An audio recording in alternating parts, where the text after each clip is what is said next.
ॐ नमो भगवते वासुदेवाय। नारायणं नमस्कृत्य नरं चैव नरोत्तमं देवीं सरस्वतीं व्यासं ततो जयमुदीरयेत्। नष्टप्रायेष्वभद्रेषु नित्यं भागवतसेवया भगवतीर्वुत्तमश्लोके भक्तिर्भवती नैष्टिकी। कृष्णाय वासुदेवाय देवकीनन्दनाय च नन्दगोपकुमाराय गोविन्दाय नमो नमः।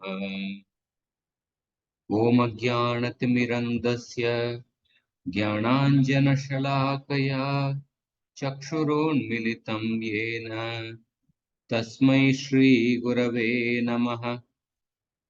नमो ॐ विष्णुपादाय कृष्णप्रेष्ठाय भूतले श्रीमते भक्तिवेदान्त स्वामिन्निति नामिने। नमस्ते सारस्वती देवे गौरवाणी प्रचारिणे निर्विशेष शून्यवादी पाश्चात्यदेशतारिणे। जय श्री कृष्ण चैतन्य प्रभु नित्यानंद श्री अद्वैत गदाधर श्रीवासादि गौर भक्तवृंद। हरे कृष्णा कृष्ण कृष्ण हरे हरे, हरे राम राम राम हरे हरे। हरे Krishna.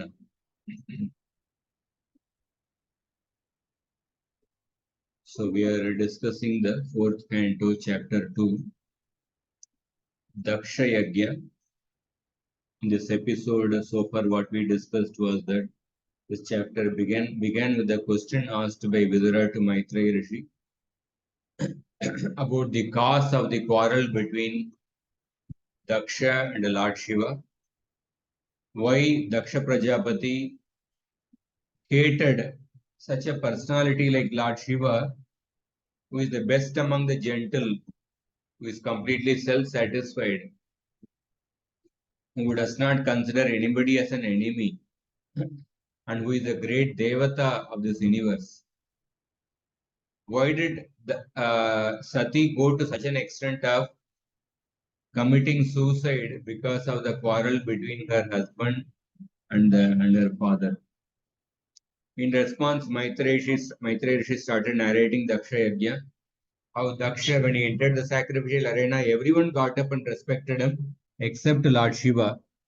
And Daksha Prajapati felt offended by the gesture of Lord Shiva, and then calling himself as speaking out of non-enviousness and without any ignorance. He said that he began his speech by saying that I am not speaking out of ignorance or I am not speaking out of envy. He began like that, and then he started blaspheming the character of Lord Shiva, and then he cursed Lord Shiva that Lord Shiva he cursed Lord Shiva that Lord Shiva will not be able to accept the sacrificial offerings along with any of the devatas. So then uh, Daksha Prajapati, after cursing Lord Shiva, despite being repeatedly told, despite being repeatedly requested by the senior members in that assembly, like Lord Brahma and others, Daksha Prajapati left that assembly. And then when Daksha Prajapati left that assembly, Nandishwara, the followers of Lord Shiva, headed by Nandishwara, Nandishwara blasphemed, Nandishwara cursed, Nandishwara became angry, and he cursed the followers of Daksha. And then after Nandish, he cursed not only Daksha, and he also he also cursed the followers of Daksha, who supported Daksha by not saying anything. And then in response to Nandishwara's curse, the followers of Daksha Prajapati, the Brahmanas headed by Bhrigumuni, they counter cursed the followers of Lord Shiva. And we are basically seeing this particular section where the Bhrigumuni, the followers of Daksha, how they were counter cursing Lord Shiva, Lord Shiva's followers. That is the section we are discussing. I will continue to discuss from the 30th shloka. Somebody can repeat after me. Brahma cha brahmanamschaiva Brahma cha brahmanashchaiva yadyuyam parinindata yadyuyam parinindata setum vidharanam pumsam setum vidharam pumsam atah pashandamashritah. ata pashandam ashratha.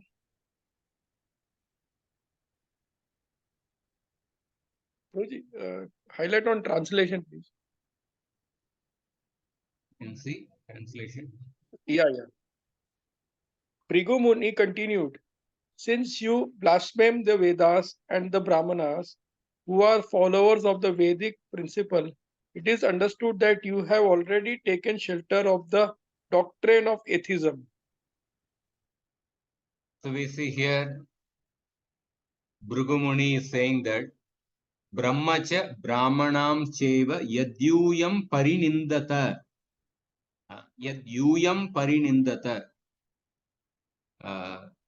Because all of you have blasphemed the Vedas. What is the nature of the Vedas? Setum Vidaranam Pumsam. Setum Vidaranam Pumsam. मनुष्यों की मर्यादा के रक्षक वेद. So Vedas actually they protect the regulations of the human beings. Vedas are compared to the bridge. Setum Vidaranam Pumsam. Vidarana means Rakshaka, also we can say. Setum Vidaranam Pumsam, because Vedas give different injunctions by which they regulate the activities of the human beings. So the Bhrigumuni is saying that because you have actually blasphemed the Vedas, which regulate the activities of the human beings, and not only you have blasphemed the Vedas, Brahmanam cha yeva, you have also blasphemed the Brahmanas. Brahma cha Brahmanam cha yeva yadyuyam parinindata.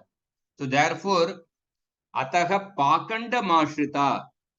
So therefore, all of you have actually taken shelter of the pakand. तुम लोगों ने पाखंड का सहारा ले रखा है. See this is a very important shloka where this verse and the next verse highlight actually the how there is how one should not blaspheme the Vedas and the Brahmanas. So the Brahma refers to the Vedas. Tene Brahma Hridaya Adi Kavaye. So the Brahma here it refers to Vedas, right? In the first verse of the Bhagavatam also, Tene Brahma refers to the Vedas. And the Brahmanas are the teachers of the Vedas. So they are the institution. So the Vedas are the institution which supports the men who are following the correct path. So we see that Daksha Prajapati, he was actually who was a personality in Satya Yuga. This whole incident is happening in Satya Yuga. That Daksha Prajapati, he became angry and blasphemed Lord Shiva. But Srila Prabhupada writes in the purport that the persons that were born of uncontrolled anger are still affecting people today, millions of years later.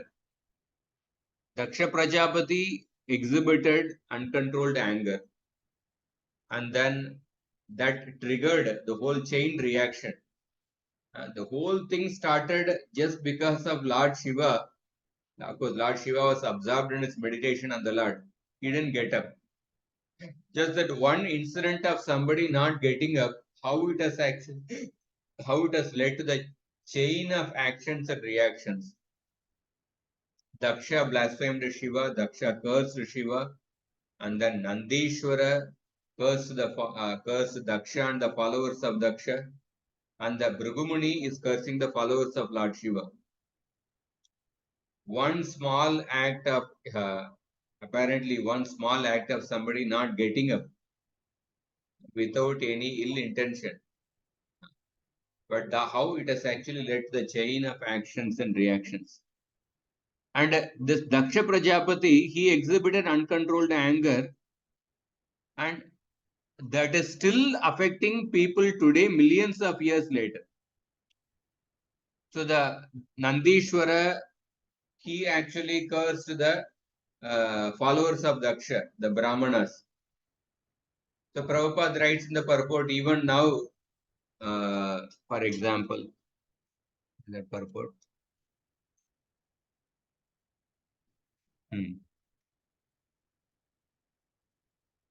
So human civilization is based on the qualitative divisions of the Varnashram system.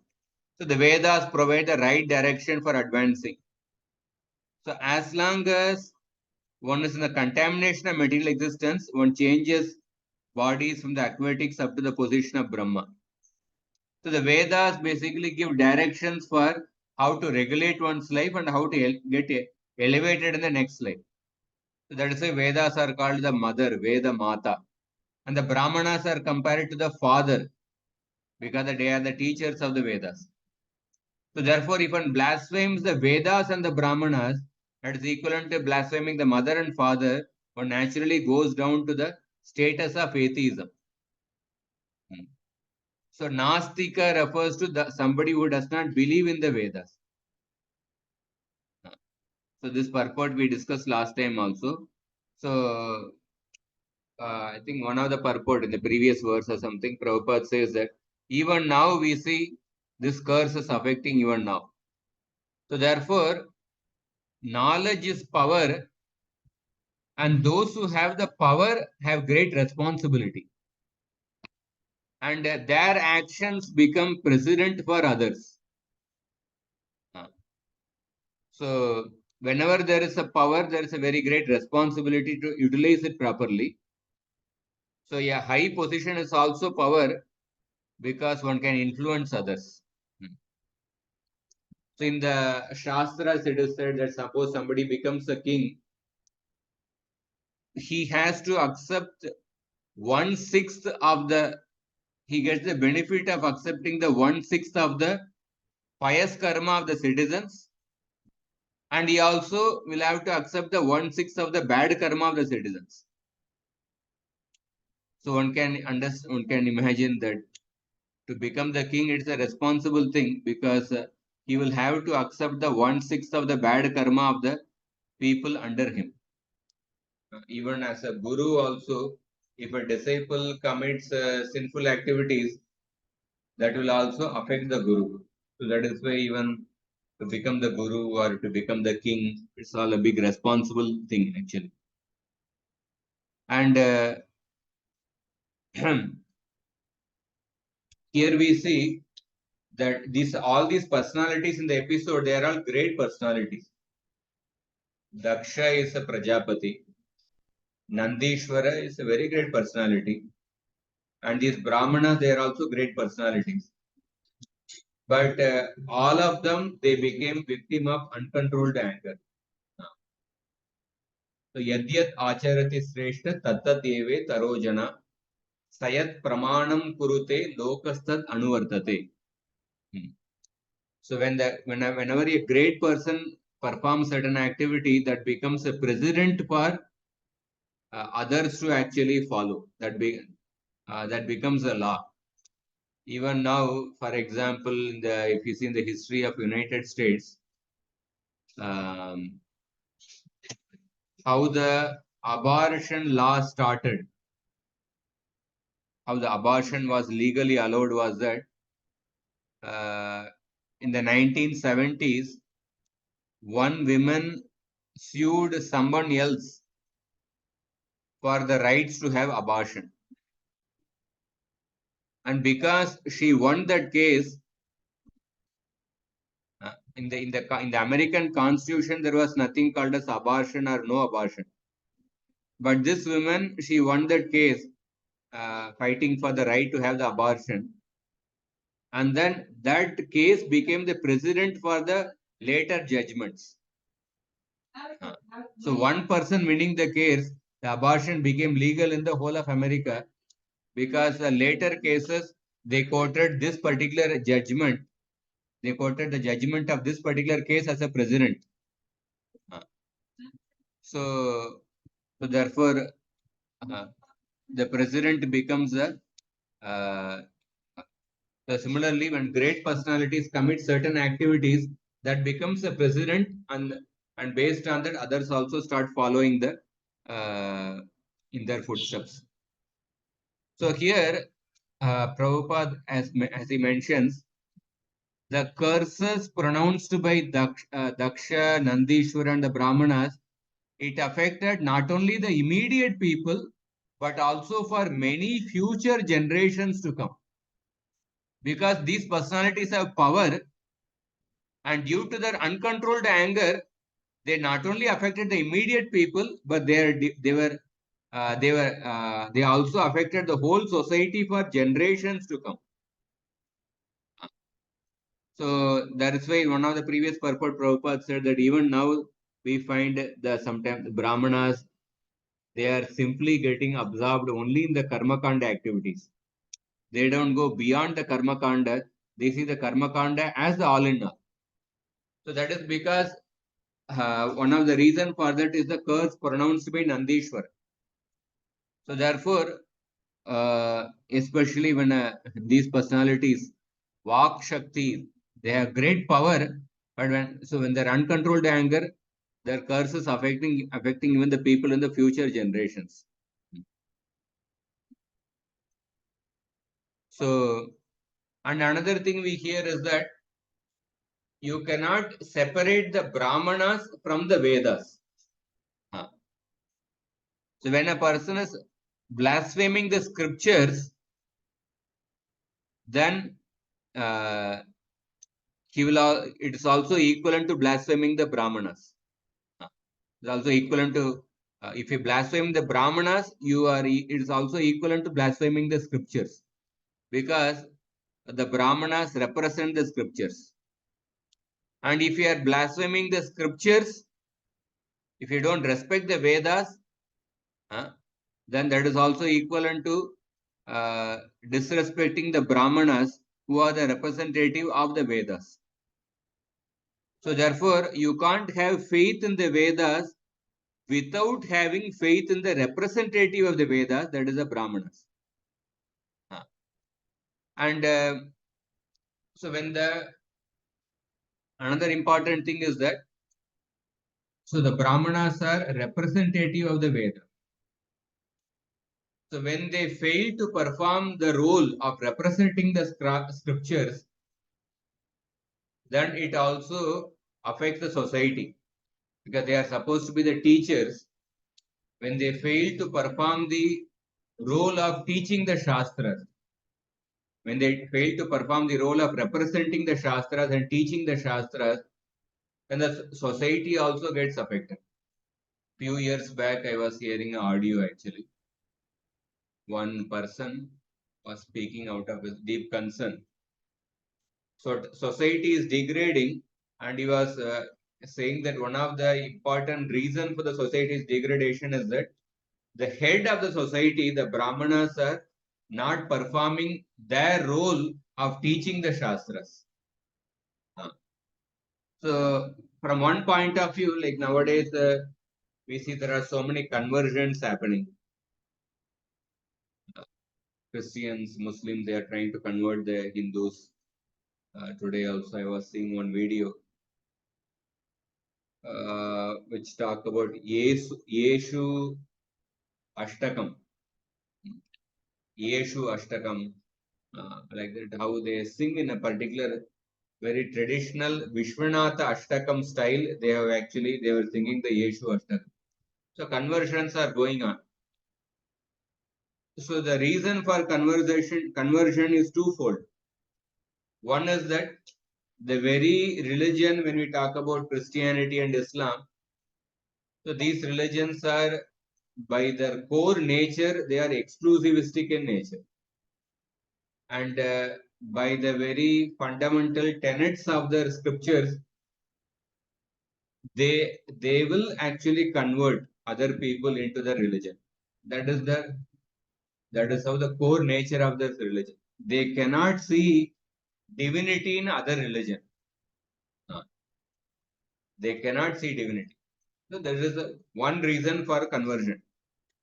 Another reason for conversion is that within the Sanatan Dharma, those who are supposed to represent the Shastras, those who are supposed to teach the Shastras to the common people, when they fail to perform their duties, then the common people, they don't have an affinity towards their religion, Sanatan Dharma. They don't develop a sattvika pride towards the Sanatan Dharma. So when they don't develop a sattvika pride, when they don't have a proper understanding, then they become easy victims who are prone to be converted by the Christians and Muslims. So therefore, the other reason for conversion, usually we speak about the reason for, okay, these Christians are converting, Muslims are converting, but we cannot stop that because that is the core nature of the scriptures. That is beyond the circle of our influence. Yeah, government can try to put some, they can try to put some laws and they can try to stop the foreign exchange funding, but still they find loopholes. Terrorists are getting generated. So they do some work, but there's no end to that. But more than that, uh, the people who are representing Sanatan Dharma, who are supposed to represent Sanatan Dharma, the Brahmanas, they are supposed to teach to the other people. So then the common people, when they get faith in the Shastra, when they get faith in the Sanatan Dharma, then why will they want to get converted to other religions when they develop a faith? So when they don't have a sattvika pride in our religion, they become easy victims prone to get converted. So, so going ahead, next shloka.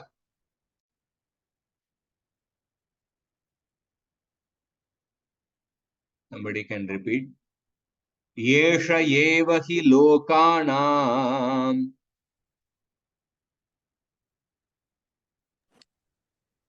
एष एव हि लोकानां Shiva Pantha Sanatanaha शिवपन्था सनातन Yam Purve Chanu Santasthur यं पूर्वे चानुसन्तस्तु Yat Pramanam Janardanaha. यत्प्रमाणं Janardan. The Vedas give the eternal regulatory principles for auspicious advancement in human civilization, which have been rigidly followed in the past. The strong evidence of this principle is the Supreme Personality of Godhead, who is called Janardan, the well-wisher of all living entities. So we see this is a beautiful shloka. Yesha eva hi lokanam Shiva Pantha Sanatanaha. This Vedic path, this only is Shiva Pantha. This Vedic path is the true auspicious path. And this is the eternal path, Sanatanaha. This is a true auspicious path. It is an eternal path. Yam purve cha anut santastur. Our all our forefathers, predecessors, they also followed this path. And yet pramanam janardanaha. And the pramana, the Vedas are the pramana for Janardana. Vedas are the pramana for the Supreme Lord Janardana. ये वेद मार्ग ही लोगों के लिए कल्याणकारी और सनातन है, जिस पर हमारे पूर्वज चले हैं, तथा जिसमें प्रमाण भगवान विष्णु हैं. It's a very important shloka. So if you see, so the Bhrigumuni is saying that by criticizing the Vedas, you are treating the wrong path. Yesha refers to the Vedas in which Janardhan is the witness, and Janardhan is the subject of inquiry of the Vedas. Chaitanya Charitamrita says that Brahma Pramada Vipralipsa Karana Patava Arsha Vigya Vakye Nahi Doshaye Saba. Brahma, mistakes, Pramada. Brahma means illusion. Pramada, inattentiveness, or mistakes arising out of inattentiveness. Vipralipsa, cheating propensity. Karana Patava, defective senses. These four things, these four defects, they do not occur in the sayings of the authoritative sages. They do not occur in the sayings of the Vedas. So, but when a person blasphemes the Vedas, and such a person is actually nothing but a Nastika. He becomes a Pakanda. So here in this verse, the word Sanatana is used. The Vedic path is eternal in nature. Prabhupada also highlights this in the purport. So the many of the modern scholars, when they talk about the origin of the Vedas, some of them, many of them, they give a date to the Vedas. But whenever some scholar gives a date to the Vedas, the later scholar, he actually refutes the date and then he gives a much older date. In that way, every date given by the modern scholars, that kept on getting refuted by the later scholars. That is why there is one Indologist, he mentions in his book, all the dates given in the Indian literary history are pins set up to be bowled down again.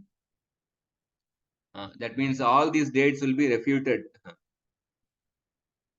So, regarding the, when we talk about the modern scholars, what is their view about the Vedas and what is their motive?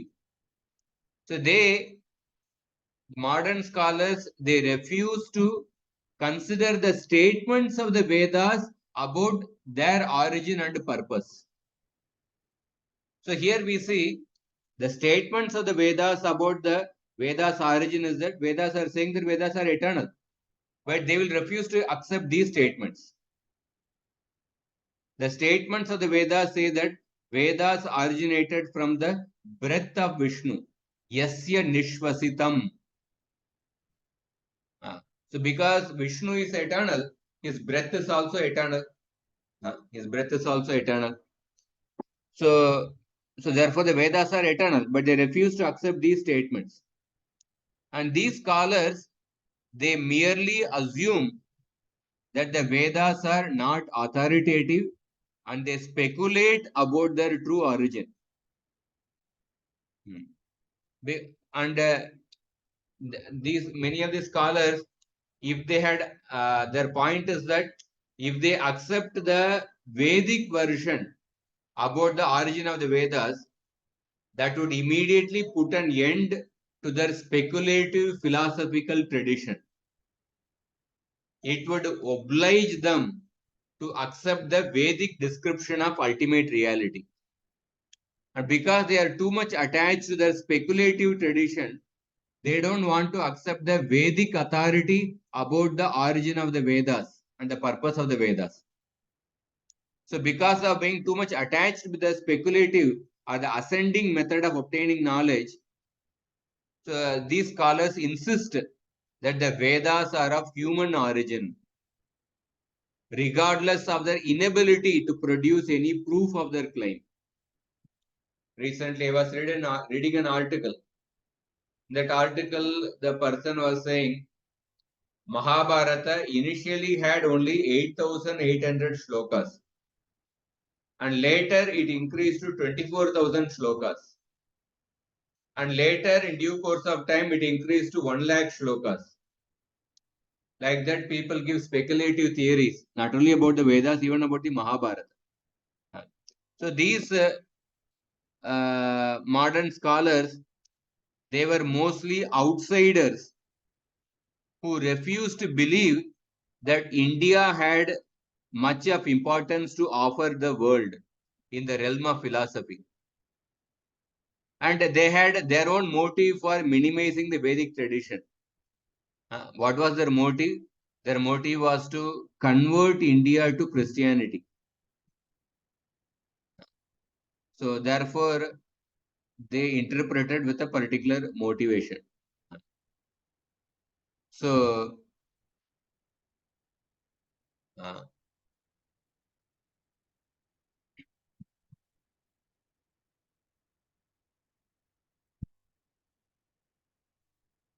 in the case of the modern scholars, whenever they, as I mentioned, that whenever they come up with the dates of the Vedas or different thing, it keeps on changing. There was one one student who studied astronomy. He passed out from the college, and later, after many years, he went to, as an alumni of the college, he went to meet the professor. And the professor was correcting the papers. The student wanted to see the question paper. And surprisingly, he saw the same question paper which came to him when he was a student. It was many years back. So the student, so this alumni asked the professor, "Oh, you are giving the same question paper every year since so many years. Are you not afraid that the students, they will get access to the previous year's question paper and they will easily pass the exam? Are you not afraid about that?" Like that he asked. The professor said, "No, I'm not afraid because the question paper is same every year, but every year the answers keep on changing because the field of astronomy it keeps on changing." But it's a jovial thing. But why I'm saying that similarly, in the many of the modern scholars who are attached to the speculative tradition, they keep on coming up with different theories.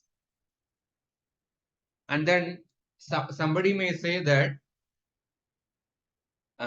somebody may object to the eternal nature of the Vedas. And they may give this argument because we are talking about the eternal nature of the Vedas by quoting from the Vedas only. Yesha Yevahi Lokanam, here Sanatanaga is mentioned. The Vedas are eternal in nature.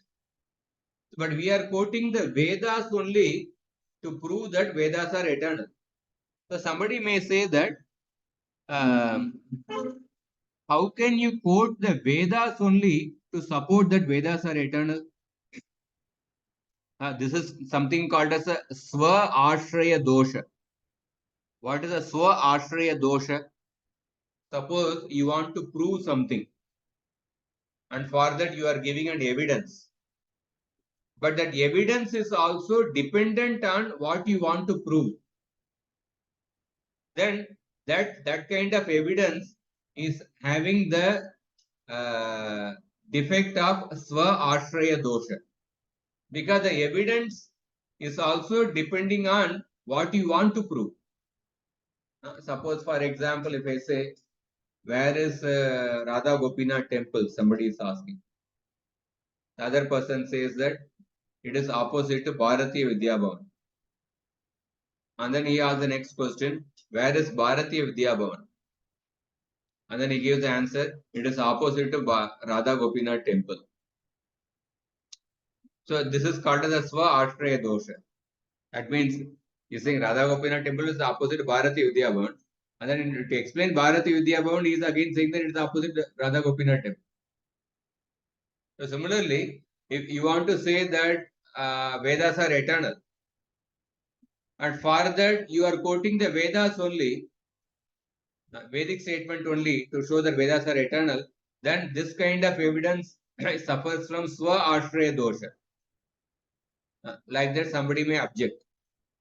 But actually, yeah, the Swa Ashraya Dosha is it's a particular kind of dosha. But the Vedas are an exception to this particular fallacy. Just for example, Vedas rely on themselves to establish their authority. Vedas rely on themselves to establish their authority, and this is not a defect on the part of the Vedas.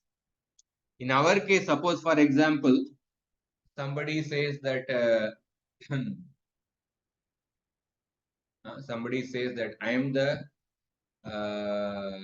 most intelligent person in this particular district, and then the another person says that, how are you saying that you are the most intelligent person? And then further the person says, because I am saying so. Because I am saying, so therefore I am the most intelligent. So if somebody gives an answer, then other people will not accept. No, I will accept that you are the most intelligent person, provided suppose some other people, some other qualified person certifies, then I will accept it. But if you are only saying that you are the most intelligent person, then why should I accept it? People will object. So similarly, one may say, if the Vedas are the Vedas are only themselves saying that that they are Vedas are eternal, then why should I accept that? But actually, Vedas relying on themselves to establish their authority is not a defect. Rather, it is logical and sensible. Because just think about it. Suppose if the Vedas, if some other source were needed to confirm the authority of the Vedas, to confirm the eternal nature of the Vedas, then naturally the authority of the new source would surpass that of the Vedas. So then, in such a case, an inquisitive person would be obliged to discard the Vedas and begin all over again and analyzing the authenticity of that new source. And then when he wants to analyze the authenticity of that new source, which actually gave certificate about the authenticity of the Vedas, then in order to understand the authenticity of that new source, then that authenticity of that new source will have to be authenticated by some other source. So then naturally the attention will shift to that third source, which is authenticating this particular source. And in this way, this process will go on ad infinitum. So therefore, in the case of the Vedas, the absence of any such superior source with reference to the Vedas shows that the authority of the Vedas is final. In the case of the Vedas, there is no superior source which can certify the authority of the Vedas. Vedas can be certified only by themselves. The authority of the Vedas, the eternal nature of the Vedas are certified only by the Vedas. The absence of any other superior source to certify the authority of the Vedas, to certify the eternal nature of the Vedas, it actually shows that the authority of the Vedas as Apaurushaya Shabda Pramana is the final. So therefore, logically speaking, no other Pramana can substantiate the Vedas. And that is why Vedas are traditionally accepted as the mother. Because we ask the mother, who is the father? And mother says that, mother tells, oh, he is the father.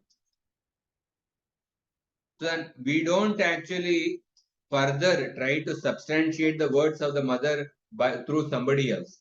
Because mother is the ultimate authority. Mother cannot, you cannot say, oh, how can I understand mother's words are true? So similarly, Vedas are like the mother. In order to understand the authority of the Vedas, you don't need, there is no other superior source, there is no other authority. There is absence of such an authority. So that shows that Vedas are the authority of the Vedas is final. So another point in the Bhagavad Gita 15th chapter, Krishna says that Sarvasya Chaham Hridisannivishto Matta Smritirjnanam Apokhanam Cha Vedaischa Sarvair Aham Eva Vedyo Vedanta Krit Veda Videva Chaham. Krishna says in this verse, Vedanta Krit and Veda Vit. I am the writer of the Vedanta and I am the knower of the Vedas. Just try to understand this word. So Krishna is not saying I am the Veda Krit. He is saying I am Veda Vit, but I am Vedanta Krit. So Krishna in his incarnation as Vyasadev, he wrote the Vedanta Sutra. But he is not saying I am Veda Krit. I wrote the Vedas or I created the Vedas. Because Vedas are eternal. Krishna only says that I am the knower of the Vedas. I am not the, Vyasadeva compiled the Vedas, but he did not actually, he basically wrote down the eternal Vedas. He did not actually compose the Vedas. He just wrote down the eternal Vedas. So Krishna is not Veda Krit, he is Veda Vid. Because Vedas are eternal, because Vedas are the breath of the Lord Krishna. Because Krishna is eternal, its breath is also eternal. So the Bhagavan has, so Vedas enjoy co-eternality along with the Bhagavan.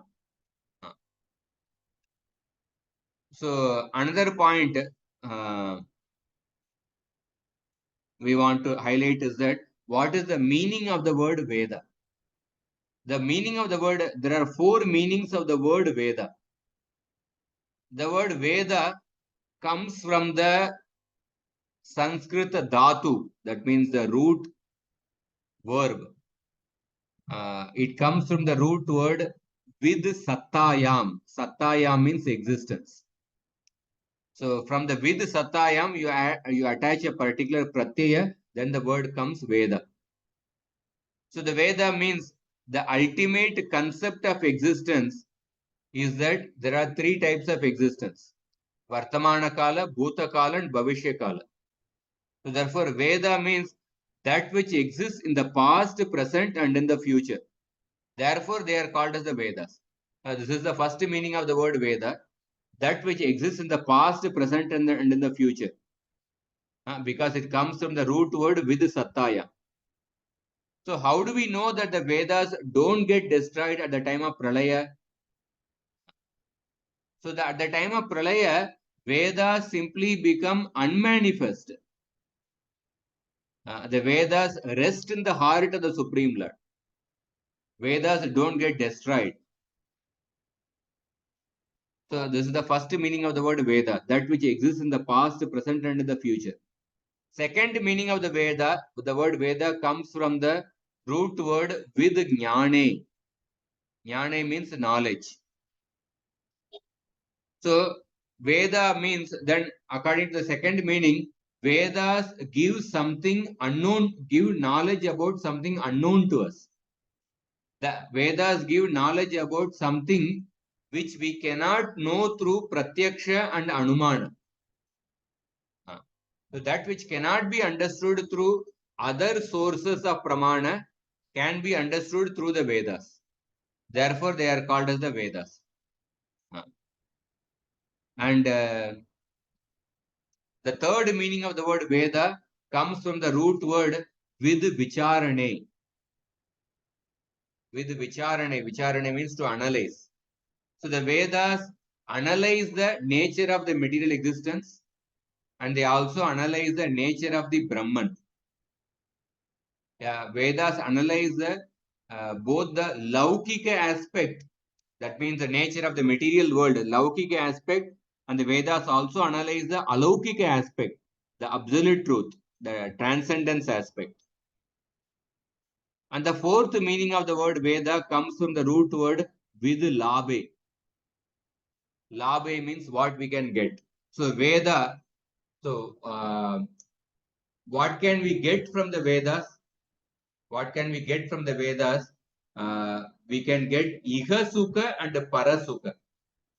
We can get happiness while living in this world. We can also get lasting happiness after getting liberation or in the next world. So because the Vedas provide Iha Sukha and Para Sukha, therefore the Vedas are called by the word Veda. In this way, there are four meanings of the word Veda. So another famous statement is that Ananto Vai Vedaha. Vedas are unlimited. Once there was a Bharadwaja Rishi, he performed austerities for 100 years. Bharadwaja Rishi, he was studying the Vedas, and he couldn't complete the study of the Vedas, and then he performed austerities for 100 years and pleased Indra. And when Indra appeared, he said that I have not completed the study of the Vedas, therefore please give me 100 more years. So Indra gave one more lifetime to Bharadwaja Rishi. And then Bharadwaja Rishi, he utilized that lifetime, but he did not complete the study of the Vedas. Then again he performed austerities to Indra, and Indra appeared and he asked that please give me, I have not completed the study of the Vedas, please give me another 100 years. So Indra gave another 100 years to Bharadwaja Rishi. Again, Bharadwaja Rishi continued to study the Vedas, but he did not complete the study of the Vedas. So this happened few times. Again and again, he prayed to Indra, and Indra gave 100 more years, 100 more years, but he still could not complete the study of the Vedas. So then, after few times, Indra showed Bharadwaja Rishi 3 big mountains in front of him. And then Indra told Bharadwaja Rishi, said, what you have learnt in your 3 lifetimes is only equivalent to 3 fists of sand from these mountains. But the Vedas are unlimited. Vedas are like this mountain. What you have learnt is only 3 fists of sand from these mountains. So Vedas are unlimited. So the Vedas are co-eternal with the absolute truth, but at the same time, Vedas are subordinate to the absolute truth. Because the Vedas are the breath of the Vedas, breath of the Supreme Lord, and the breath of a person is subordinate to the person. So therefore, Vedas are subordinate to the absolute truth. And in the Jiva Goswami, in the Tattva Sandarbha, he says that Tasmat Veda Evasmakam Sarvatita Sarvashraya Sarva Achintya Ashcharya Swabhavan Vastu Vividashitam Pramanam. Therefore, for those of us who wish to know about the transcendental truth, which is beyond all matter, which is the shelter of everyone, which is inconceivable in nature, and which is of a wonderful nature, for those who wish to know that transcendental truth, Vedas are our only means to understand it. In this way, Jiva Goswami is mentioning the Tattva Sandarbha. So Prabhupada, in this verse purport, he mentions a beautiful point. Prabhupada says that formerly the sages followed this Vedic system. So therefore, to follow the Vedic system is to follow the standard etiquette of society. Although in the current time, following the scriptures, following the traditional system may appear contrary to the normal trend of the society. According to the Vedic system, may appear to be contrary to the normal trend of the society. But actually, the Vedic system, following the Vedic system means to follow the standard etiquette of society. So Prabhupada explains the followers of Lord Shiva who are drunkards, may not be all followers of Lord Shiva, but those followers of Lord Shiva who are drunkards, who are addicted to intoxicants, and who are addicted to sex life, and who do not bathe, and who smoke ganja, they are all against the human etiquette. The conclusion is that persons who rebel against the Vedic principles are themselves the evidence that the Vedas are authoritative. The persons who rebel against the Vedic principles are themselves the evidence that the Vedas are authoritative, because those people who rebel against the Vedic evidence, you will see their behavior. If you observe their behavior, they have this kind of behavior. So their behavior itself is an evidence that the Vedas are authoritative. Because by not following the Vedas, people practically become like animals.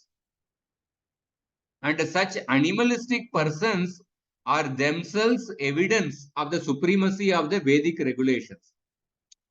Because those people who blaspheme the Vedas, who reject the Vedas, their behavior becomes like an animalistic level. They simply act based on the instincts. So such people are themselves the evidence of the supremacy of the Vedic injunctions. And going ahead, so there is a beautiful shloka in the Rangaraja Stavam, written by Parashara Bhatta in the Sri Sampradaya.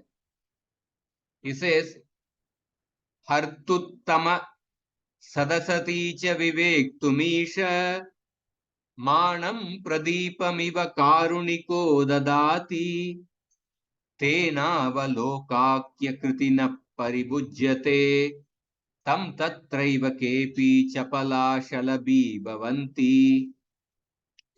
So Parashara Bhatta is saying that the most merciful Bhagavan, in order to remove the darkness of ignorance and in order to give the proper discrimination to the people, to remove the ignorance and to give the proper discrimination, what is right, what is wrong, what is dharma and what is adharma. In order to give the Viveka Buddhi, the Bhagavan has given the lamp of the Vedas. And those who are pious, those who are fortunate, they take advantage of the Vedas, and by using that Vedas, they understand the absolute truth. But those who are ignorant, those who are Viveka Shunya, such people are like the moth. Just like the moths, they get attracted by the fire and they enter the fire and they get destroyed in the fire. So those people who are Viveka Shunya, they interpret the Vedas. Without using the Vedas, they actually they interpret and give wrong meanings to the Vedas, and then they get destroyed by entering that fire. So in this way, the Parashara Bhatta is speaking.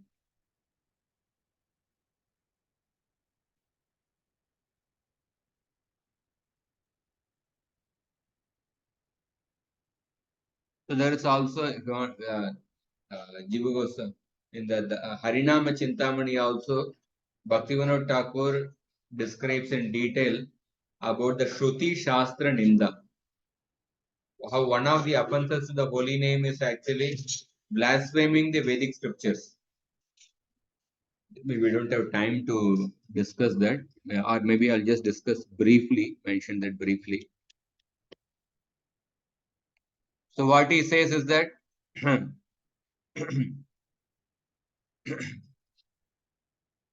the Vedic scriptures, they provide the Karma Kanda Marga and the Jnana Kanda Marga. Karma Kanda Marga and Jnana Kanda Marga, they are indirect paths, and these paths are dependent paths. They are dependent on the path of bhakti. And Vedic scripture also provide the direct path of pure bhakti. And this path of pure bhakti is independent path. It's an independent path. So here, Bhaktivinoda Thakur says that he actually says that there are 10 principles. The first principle is that Vedas are the authority, Vedas are the pramana. And then the remaining 9 principles are the 9 topics which the Vedas prove. And these 9 topics can be classified into 3 categories: Sambandha, Abhideya, and Prayojana. And these 9 principles are, 9 topics are what? The first 7 topics are Sambandha, 8th topic is the Abhideya, and the 9th topic is the Prayojana. What are the first 7 topics of Sambandha? There is one Supreme Lord Vishnu. Second, the Lord is the possessor of all energies. And third, Krishna is the fountainhead of all the rasas, and he is situated in his abode where he eternally gives joy to the jivas. And the fourth topic of Sambandha is that the jivatmas are particles of Bhagavan, and they are unlimited in number, infinitesimal in size, but at the same time they are conscious. And the fifth topic of Sambandha is that jivas are eternally bound in material universe, being attracted by the illusory pleasure. And the sixth topic is that some of the jivas are eternally liberated, and they are engaged in worshipping Krishna eternally. And they reside in the Vaikuntha as associates of the Lord and experience prema. And the seventh topic of Sambandha is that Krishna exists with his energies, the Bahiranga Shakti, Tatastha Shakti, and Antaranga Shakti. And the energies are simultaneously one with Krishna and also different from Krishna. And this is possible by Krishna's Achintya Shakti, Achintya Veda Veda Tattva. These are the 7 topics of Sambandha. And the 8th topic is the topic of Abhideya. The process mentioned for the jivas in the Vedas to attain the Supreme Lord is a 9-fold process of bhakti. And this process of bhakti is divided into Vaidhi Bhakti and Raganuga Bhakti. And out of all the items of bhakti, hearing and chanting the holy names are the principal means of bhakti. And then the 9th topic is the goal of the jivas, the prayojana of the jivas is to develop prema for Bhagavan. And this is attained by the mercy of Krishna. So these are the 9 topics, 9 truths given in the Vedas. So Bhaktivinoda Thakur says that there are different wrong philosophies, offensive philosophies. So when a person is chanting the holy name, at the same time, when he subscribes to some of these wrong philosophies, then one commits offense to the holy name. So what are the wrong philosophies? Jaimini's Karma Mimamsa philosophy, atheistic Sankhya, and certain conclusions of the Patanjali's Yoga Sutra, and certain conclusions of the Nyaya Sutra, and certain conclusions of the Vaisheshika, and then the Jain philosophy, Charvak philosophy, Buddhist philosophy, and Mayavad philosophy. So when a person, while chanting the holy name, if he is subscribing to any of these atheistic philosophies, then he will be committing an offense to the holy name. So, so the direct meaning of the Vedas is pure bhakti. Direct meaning of the Vedas is pure bhakti. Vedas proclaim that all the great liberated devotees in the spiritual sky are continuously chanting the holy name. But when people reject the direct meaning of the Vedas, when they give some indirect or impersonal interpretation to the Vedas, that is also a accepting such interpretation is also equivalent to committing an offense to the Shastras. So when people commit this Shruti Shastra Ninda, the symptom of committing the Shruti Shastra Ninda is that such people will avoid the chanting of the sweet holy names of Krishna, and they will worship the energy of it, they will worship the illusory energy. And they will undermine the position of the Vedas by propounding the authority of some tamasic mantra. Sometimes we will see there are certain new age gurus, very popular gurus. They will undermine the position of the Vedas. They're not connected to any parampara. They are not connected to scripture, but at the same time, they will speak very attractively. They have a lot of followers. They undermine the position of the Vedas by propounding the authority of some tamasic mantra. And they will take to a corrupt life against the principles of Dharma. So these are all the results of performing Shruti Shastra Ninda. They will take the corrupt life against the principles of Dharma. That is what Prabhupada also mentions in this verse, in the purport to this shloka in the last paragraph. And how does the illusory energy deal with such offenders of the Shastra? So illusory energy never gives them attraction to the holy name. It only gives them worldly happiness or punishment according to their activities. So the real mercy is that, real mercy of Bhagavan is that when the Bhagavan gives Krishna Bhakti through the function of knowledge. But the deceptive mercy is that giving temporary material happiness. So when the Maya is very unmerciful, Maya throws people who commit Shruti Shastra into impersonal Brahman. So when a person commits an offense to the blaspheming the Shastras, one should be sincerely repentant and one should offer respects to the Shastras. And one should offer flowers and tulasi leaves to Srimad Bhagavatam and the Vedas and worship them. And these are the remedy given by Bhaktivinoda Thakur for having committed the Shruti Shastra Ninda. So I covered only 2 shlokas today. We are already time. So we will complete this chapter next time. I thought of completing today. We will complete it next time and then we will go to the next chapter. So this whole verse is about how the Vedas are eternal and blaspheming the Vedas. Vedas give the auspicious path for the living entities, and Vedas are the pramana for Janardana, and the people who blaspheme the Vedas, their very lifestyle is the proof for the authority of the Vedas. These are some of the points we covered today. We also covered what are the 4 meanings of the word Veda. And how the Vedas, they don't suffer from the Swa Ashraya Dosha. Swa Ashraya Dosha is called as circular reasoning. How the Vedas are an exception to the fallacy of circular reasoning. Vedas rely on themselves to prove their authority. They don't rely on some other source to prove their authority. These are some of the points we covered today. Hare Krishna. Anybody has any questions? We'll take. Hare Krishna, Dandavat Prabhuji. Yes, Mother. Can you hear me? Can you hear me?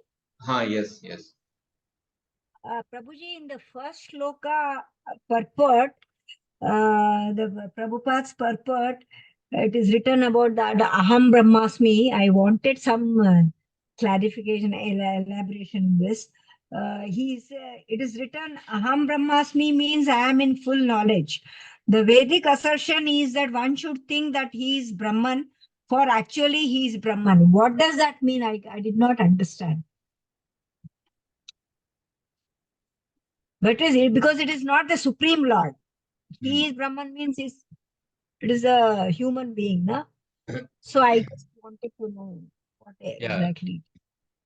Aham Brahmasmi means I am in full knowledge. Huh. The Vedic assertion is that one should think that he is Brahman, but actually he is Brahman. No, I didn't understand that. What it means is, the word Brahman is used in different ways.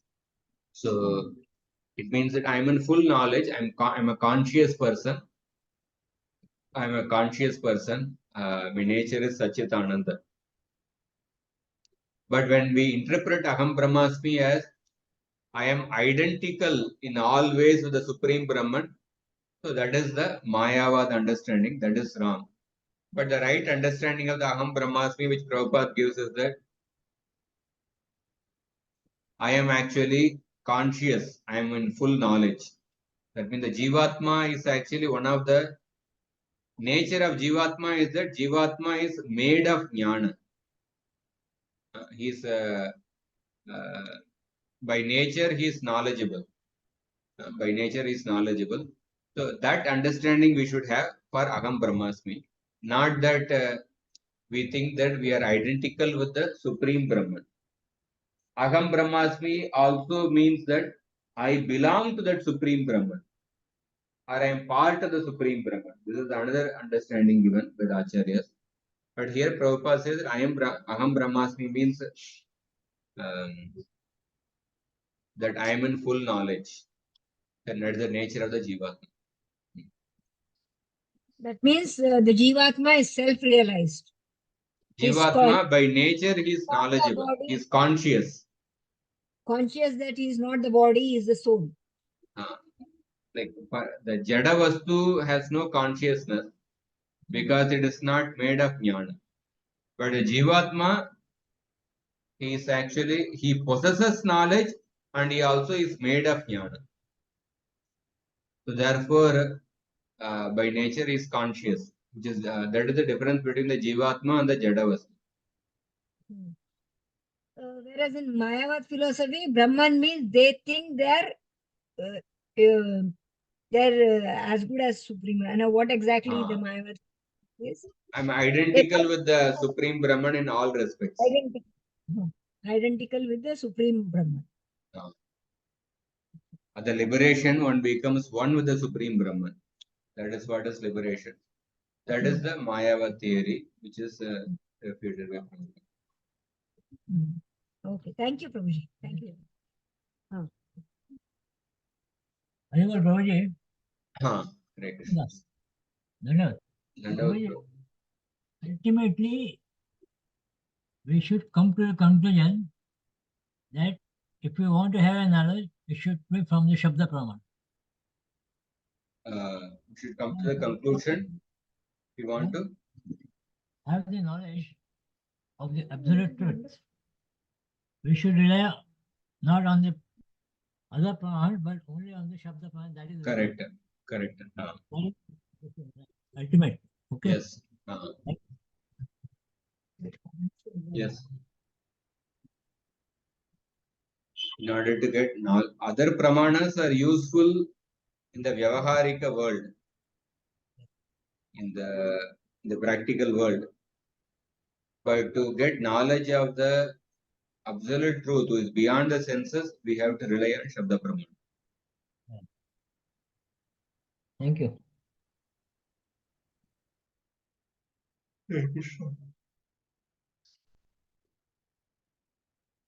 Here your thought. Okay. So there are no questions. We'll end here. Anybody wants to share anything? Any comments? Anything?